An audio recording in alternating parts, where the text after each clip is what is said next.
नमस्कार साथियों, vision classes Fatehpur के यूट्यूब चैनल पर आप सभी का स्वागत है। जैसा कि आप सभी लोग पिछले वीडियो आप देख चुके हैं कि हम संधियों के बारे में बता रहे थे। संधियों के हमने भेद समझे थे और फिर स्वर संधि के जितने भी प्रकार थे हमने सारे पूरे कर लिए थे। स्वर संधि के प्रकार हमने पूरे कर लिए थे।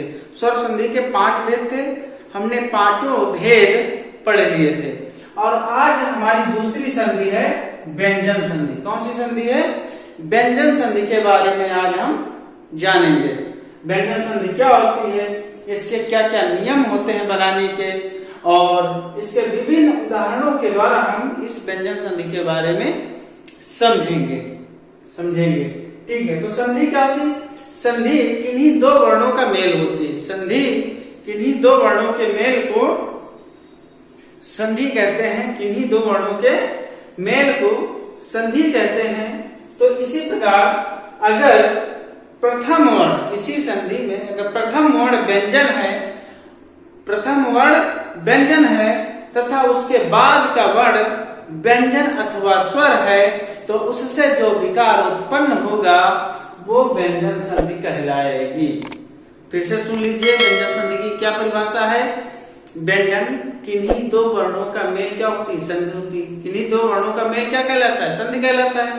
तो यदि प्रथम वर्ण के बाद में, यदि प्रथम वर्ण जो व्यंजन है, कैसे समझेंगे?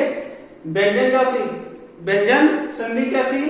यदि प्रथम वर्ण व्यंजन है किसी संधि में, यदि प्रथम वर्ण व्यंजन है तथा उसके बाद में स्वर अथवा व्यंजन आता है, तो इससे जो विकार उत्पन्न होगा वो कहलाएगा व्यंजन संधि।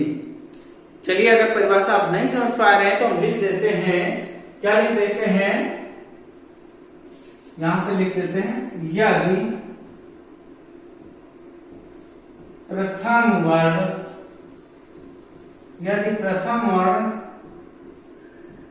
व्यंजन हो तथा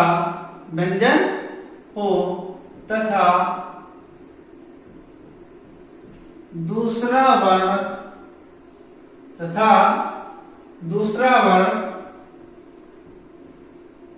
व्यंजन अथवा स्वर हो। यदि प्रथम वर्ण व्यंजन हो तथा दूसरा वर्ण व्यंजन अथवा स्वर हो, तो इनके मिलने से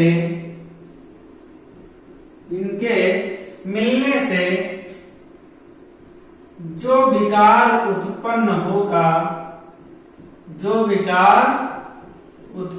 होता है उसे व्यंजन संधि कहते हैं। उसे व्यंजन संधि कहते हैं। क्या कहते हैं? उसे व्यंजन संधि हम कहते हैं। अगर यहां तक थोड़ा सा ये एकदम अपने मन से आप इसको परिभाषा बना सकते हैं। कैसे बना सकते हैं? हम जानते हैं कि संधि में क्या होते हैं? संधि दो वर्णों का मेल होती है। संधि क्या होती है? दो वर्णों का मेल होती है। संधि क्या होती है? दो वर्णों का मेल होती है। और इन दो वर्णों में यदि प्रथम वर्ण में व्यंजन हो और तथा दूसरे वर्ण में व्यंजन हो या स्वर हो। अगर व्यंजन मिल रहा, व्यंजन का व्यंजन से मेल, तो व्यंजन संधि। अगर व्यंजन का स्वर से मेल, तब भी कौन सी संधि? व्यंजन संधि। इनके मिलने से जो विकार का मतलब जो नया वर्ण बन जाता है। विकार का मतलब क्या है? संधि में विकार का मतलब क्या? जो नया वर्ण बन जाता है वही क्या है? संधि, व्यंजन संधि हमारा कहलाता है। ठीक है, तो उम्मीद करते हैं आपको ये परिभाषा यहाँ तक समझ में आ चुकी होगी। ठीक है, अब इसको हम एकदम शॉर्ट फॉर्म में कैसे लिख सकते हैं? ये तो बहुत लंबी चौड़ी परिभाषा हो गई। इसको अगर याद कर पा रहे हैं तो अच्छी बात है। अगर आपको नहीं समझ में आई, ये परिभाषा नहीं आ गई, तो इससे भी कोई मतलब नहीं। सीधे से क्या लिखोगे? अगर क्या लिखेंगे? प्रथम वर्ण क्या है? व्यंजन है। प्लस इसका मेल होता है किससे? अगर इसका मेल व्यंजन से या स्वर से हो, किससे मेल हो? या तो व्यंजन से हो या स्वर से हो। यदि प्रथम वर्ण, हम जानते हैं संधि दो वर्णों से मिलकर बनती है, अगर प्रथम वर्ण व्यंजन है और दूसरा वर्ण व्यंजन अथवा स्वर है, तो इन दोनों के मिलने से जो बनेगा वो क्या कहलाएगा? वही हमारी जो संधि है वो कहलाएगी व्यंजन संधि। ये हमने साधारण से एकदम शॉर्ट फॉर्म में समझ लिया। अगर यहां तक समझ में आ गया है तो अच्छी बात है। अब इसमें हम नियम समझेंगे। इसमें बहुत सारे नियम हैं और इस जो हमारी व्यंजन संधि है ये करीब दो वीडियो में लगभग हम पूरा करने का इसका प्रयास करेंगे। तो इसके कुछ महत्वपूर्ण नियम हैं उसके बारे में भी हम समझ लेते हैं। तो इसका जो प्रथम नियम है, इसका प्रथम नियम बहुत ही आसानी से हम समझेंगे। इसका जो प्रथम नियम है, प्रथम नियम क्या कहता है कि प्रथम नियम कहता है यदि किसी वर्ग का प्रथम अक्षर है या प्रथम वर्ण है तथा दूसरी तरफ उसी वर्ग का तृतीय, चतुर्थ अथवा वा या कोई स्वर है तो उनसे जब इसका मिलन होगा तो ये गा में बदल जाएगा। चलिए इसको लिख के बता देते हैं। क, च, ट, त, प। अगर कचट तब का मेल, अगर किसी वर्ग का जो प्रथम वर्ण है क, च, ट, त, प, ये हम जो वर्णमाला पढ़ा रहे थे तो आपको बताया था कि क, च, ट, त, प ये 5 वर्ग होते हैं और 5 वर्गों के ये प्रथम अक्षर है। 5 वर्गों के प्रथम अक्षर हैं। क्या है? 5 वर्गों के ये प्रथम अक्षर हैं। तो अगर हम लिख लें जो क, च, ट, त और प, अगर कचट तब के बाद में इन्हीं किसी वर्ग का, इन्हीं में से किसी वर्ग का तृतीय या चतुर्थ वर्ण आए अथवा स्वर आए। क्या आए? स्वर आए। अगर क, च, ट, त, प के बाद में किसी वर्ग का तृतीय वर्ण आए, चतुर्थ वर्ण आए, स्वर आए, स्वर या र, ल और वाय, अगर इतने आ रहे हैं तो कचट तब किसमें बदल जाएगा? कचट तब बदल जाएगा गजड़ दब में। किसमें बदल जाएगा? गजड़ दब में। किसमें बदल जाएगा? गजड़ दब में बदल जाएगा। एक बार फिर से समझ लेते हैं, बहुत ही आसानी से समझेंगे। अगर क, च, ट, त, प के बाद में किसी वर्ग का तृतीय वर्ण आ गया, चतुर्थ वर्ण आ गया या स्वर आ गया अथवा या ला व आ गया तो इसका के स्थान पर गा हो जाएगा, च के स्थान पर ज हो जाएगा, ट के स्थान पर ड हो जाएगा, त के स्थान पर द हो जाएगा, प के स्थान पर ब हो जाएगा। लेकिन ये सब क्या है? हलांत के साथ। क्या है? ये हलांत के साथ में हो जाएंगे। ठीक है, तो कचट तब किसमें बदल रहा है? गजट दब में बदल जाएगा। और यही हमारा जो व्यंजन संधि का जो प्रथम नियम है यही कहता है कि कचट तब गजट दब में बदल जाएगा। कब बदलेगा? जब कचट तब के बाद में किसी वर्ग का तृतीय, चौथा या स्वर है या लवा आता है तो ये इसमें बदल जाएगा। अगर आप यहां तक नहीं समझ पाए हैं कोई परेशान होने की जरूरत नहीं। 1-2 उदाहरण देखेंगे, 2-4 उदाहरण देखेंगे, उन्हीं उदाहरणों में आप समझ जाएंगे। अगर यहाँ पर नहीं समझ में आया तब भी परेशान होने की कोई जरूरत नहीं है। ठीक है, चलिए आगे देखते हैं, विभिन्न उदाहरणों के माध्यम से समझने का प्रयास करते हैं। ठीक है, तो इसको हम क्या लिख लेते हैं, इधर लिख लेते हैं आपका जो इधर आपका हम लिख लेते हैं कचट तप, क च ट त और प। जो कचट तप है किसमें बदल जाएगा, ग ज ड द और ब। यानी अगर दूसरी भाषा में इसको हम परिभाषित करें तो जिस वर्ग का, अगर क वर्ग का है तो क वर्ग का तीसरा अक्षर बन जाता है। तो हम तीसरा वर्ग न याद करके याद कर रखेंगे कचट तप। कचट तप किसमें बदल गया, गजट दब में। कचट तप किसमें बदल गया, गजट दब में बदल गया। अब कैसे बदला, चलिए देखते हैं। पहला उदाहरण से लेकर समझते हैं। लिखा है, पहला उदाहरण है वाक प्लस ईस, वाक प्लस ईस।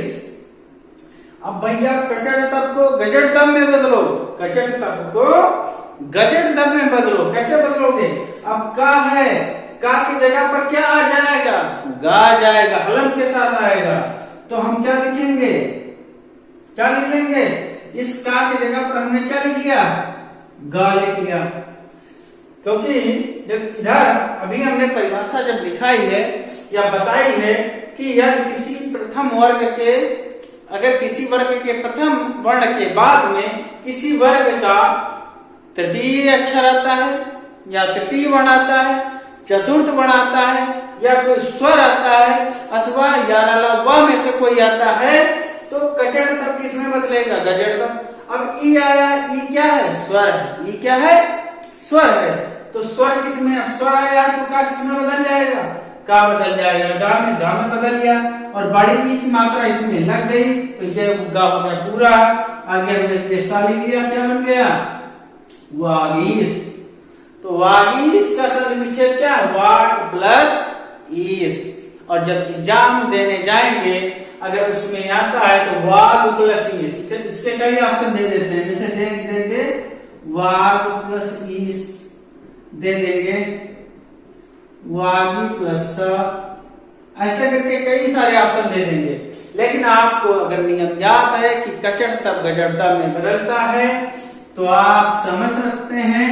अगर वागीस दिया है तो गजट तब गजट तब में बदल जाएगा।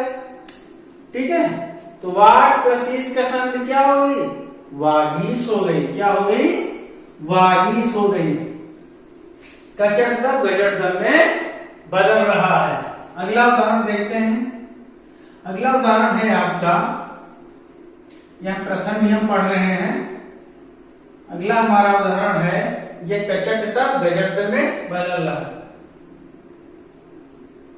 दिग प्लस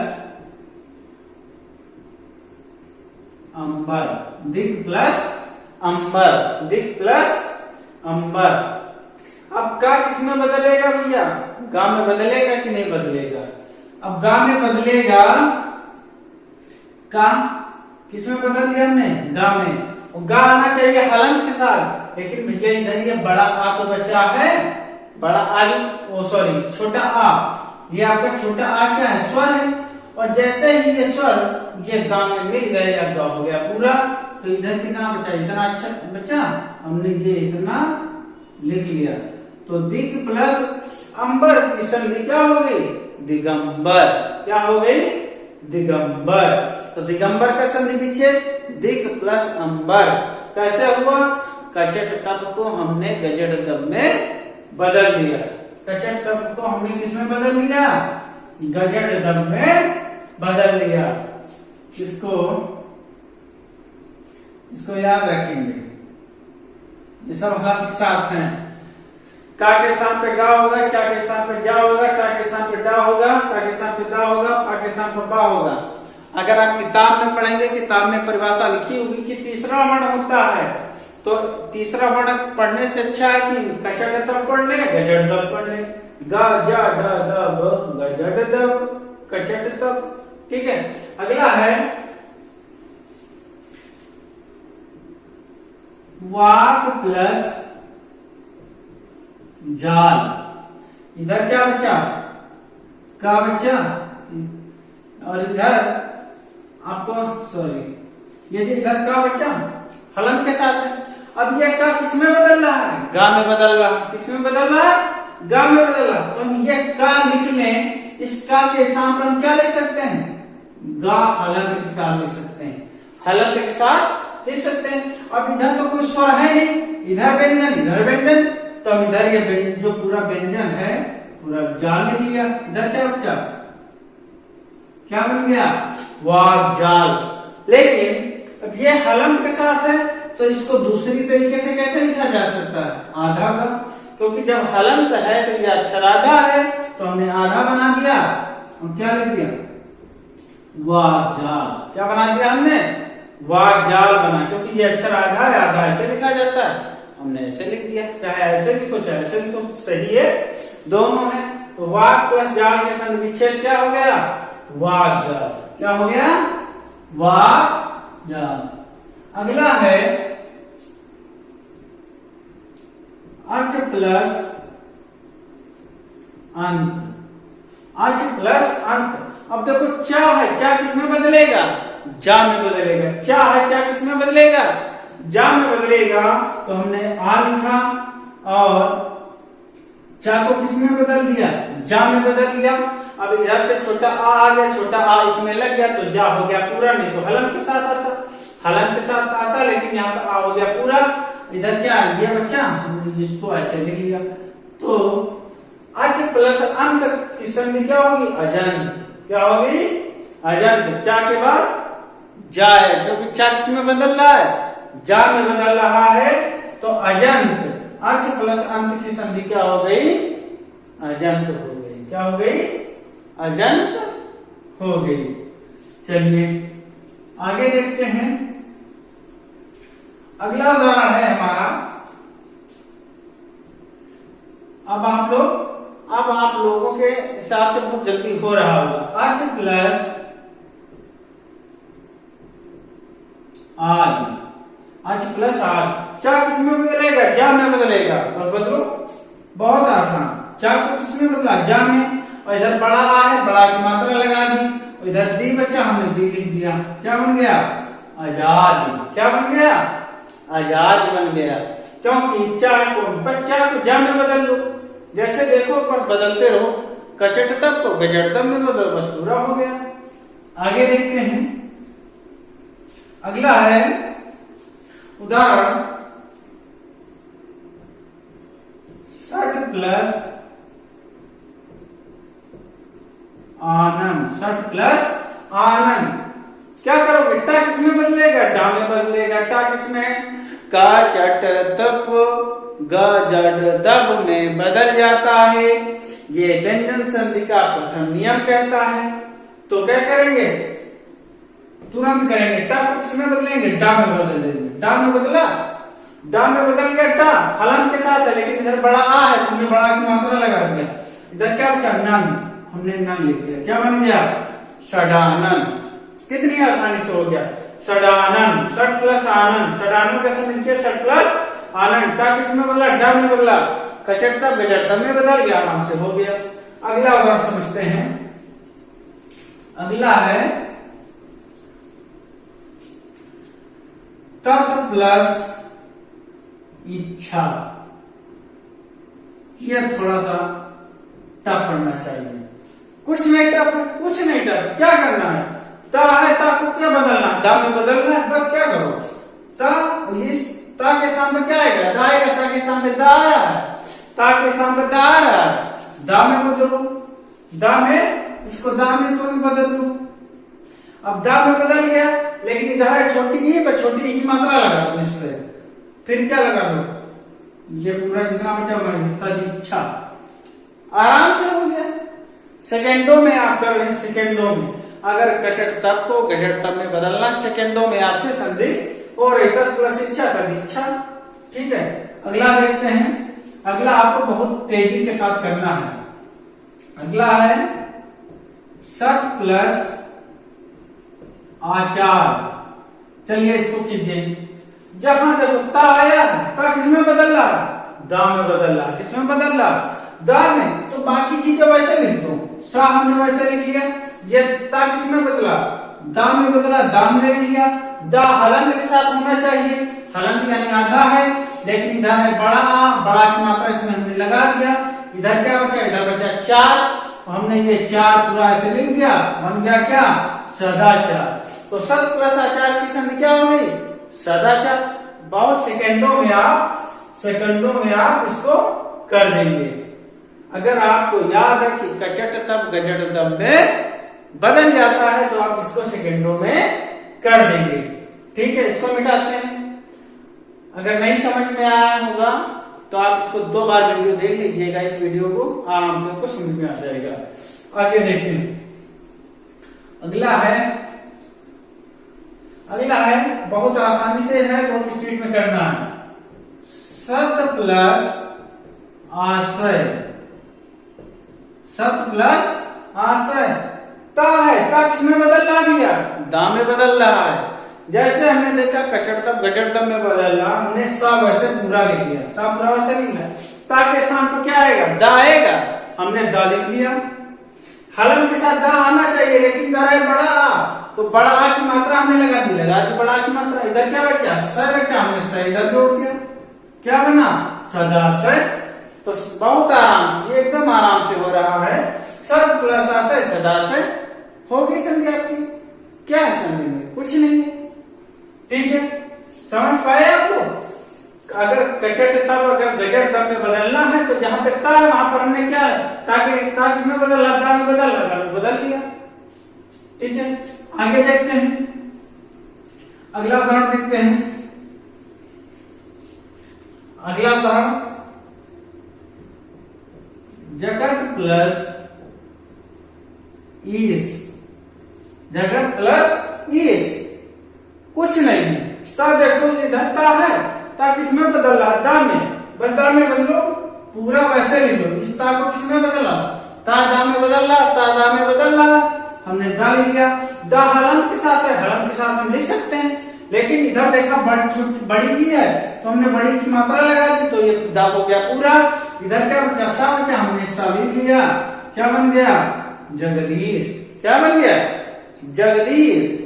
बिल्कुल हलवा जैसा आपको समझ में आ रहा होगा। ये नहीं, कुछ नहीं। कचड़ता गजड़ता में बदल रहा, कुछ नहीं। ठीक है, ये समझ में आ गया। अगला उदाहरण जल्दी देखते हैं। अगला उदाहरण है उत प्लस घाटन। उत प्लस घाटन, इसको बताइए। कुछ नहीं।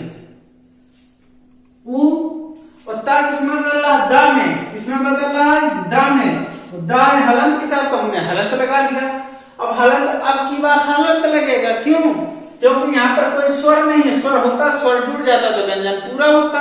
अब यहाँ पर घाटन है, हमने घाटन पूरा वैसे लिख लिया। लिख दिया। क्या बन गया? उद्घाटन। क्या बन गया? उद्घाटन। तो उत प्लस घाटन का संधि क्या होगी? उद्घाटन। क्या होगी? उद्घाटन। ठीक है, यहां तक आपको समझ में आ गया होगा। अगला देखते हैं। अगला है, चलिए इसको करके बताइए। सुप प्लस अंत। इसको कहिए सुप प्लस अंत। पा किसमें बदल रहा है? बा में बदल रहा है। का बदलेगा गा में, चा बदलेगा जा में, टा बदलेगा डा में, ता बदलेगा दा में, और पा बदलेगा बा में। पा बदलेगा बा में। तो तुरंत हम करते हैं, क्या करेंगे? सु हम वैसे पूरा लिख लेंगे। पा किसमें बदल रहा है? बा में। किसमें बदल रहा है? बा में। बा हलंत के साथ। बा का क्या है? हलंत के साथ। तो हलंत के साथ हम लिख सकते हैं, लेकिन यहाँ पे छोटा आ है। छोटा आ जैसे बा में मिल गया, बा हो गया पूरा। और इधर इतना अच्छा बचा, ये हमने लिख लिया। तो ये सुबंत क्या बना? सुबंत। Allahabad high court group D exam में क्वेश्चन पूछा गया था। बिल्कुल हूबहू यही उदाहरण पूछा गया था। तो आप लोग ये ध्यान रखिएगा। सुबंत का संधि क्या? सुप प्लस अंत। एक संधि आपको व्यंजन संधि का ये बहुत महत्वपूर्ण उदाहरण है, ये बहुत ही महत्वपूर्ण उदाहरण है, इसको आप समझिएगा। शुभ प्लस अंत सुबंध, पाप किसमें बदला? बा में। बस पा को बा में बदलो, बाकी सब वैसे लिख दो, कुछ नहीं है, कुछ नहीं है, बिल्कुल हलवा है, बिल्कुल संधि क्या है? हलवा है। अगला देखते हैं, अप प्लस ज, अप प्लस ज, अप प्लस ज, बताइए इसका क्या होगा? कुछ नहीं, बस पा को किसमें बदलना है? बा में।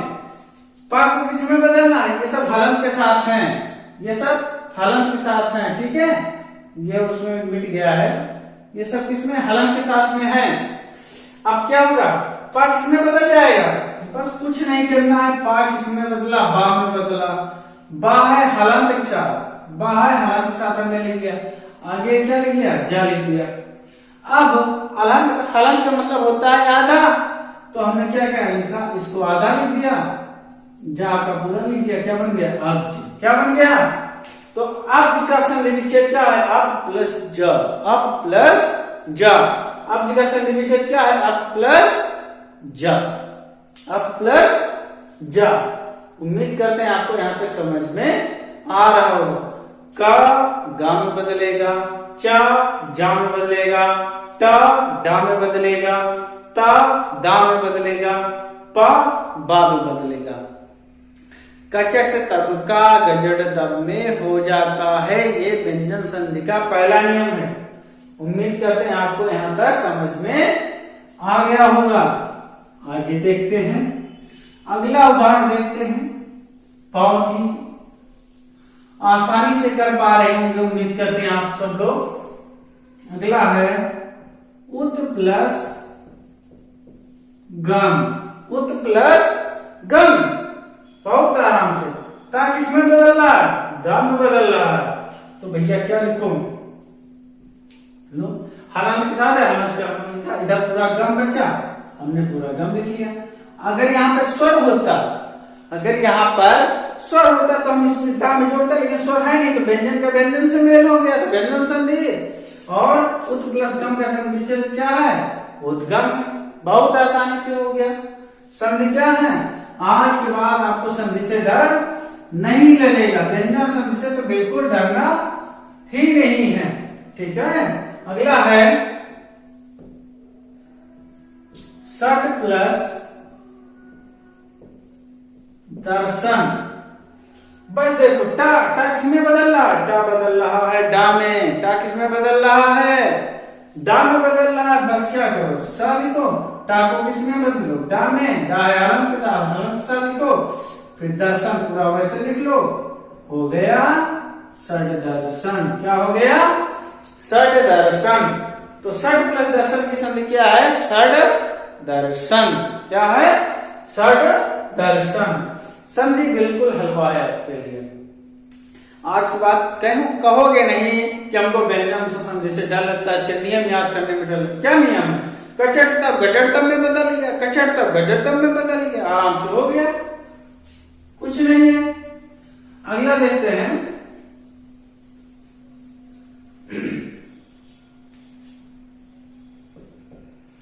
जगत प्लस ईस। जगत प्लस ईस क्या होगा? अब ये आधा ता हलंत के साथ ता किसमें बदल रहा? दा में बदल रहा। ता बदल रहा है दा में। बस कुछ नहीं करना है, बस कुछ नहीं करना, सब कुछ वैसे ही लिख लेना है। जा लिखा, ग लिखा, और ता किसमें बदल दिया हमने? दा में बदल दिया। इधर है बड़ी ई, और बड़ी ई की मात्रा इस पे हमने लगा दी, दा हो गया पूरा, इधर बच्चा सा, हमने सा पूरा लिख लिया, हो गया जगदीश। क्या हो गया? जगदीश। तो ये आपका नियम नंबर प्रथम नियम था, व्यंजन संधि का ये प्रथम नियम था, जो आज हमने कंप्लीट कर लिया है। अगले वीडियो में 2 से 3 नियम हम एक साथ में पढ़ लेंगे और बहुत बेहतर तरीके से समझ जाएंगे इस व्यंजन संधि से, कि व्यंजन संधि का जो डर है आपके दिमाग से बिल्कुल दूर हो जाएगा, भागेगी। जो डर है आपका दूर दूर तक नजर नहीं आएगा। ठीक है, बस याद रखना, हम कहेंगे बस उतना ही आपको करना। कचर तब गजर तब में याद रखना, पहला नियम आपका कंप्लीट हो गया। तो यहीं तक इस वीडियो को यहीं तक रखते हैं।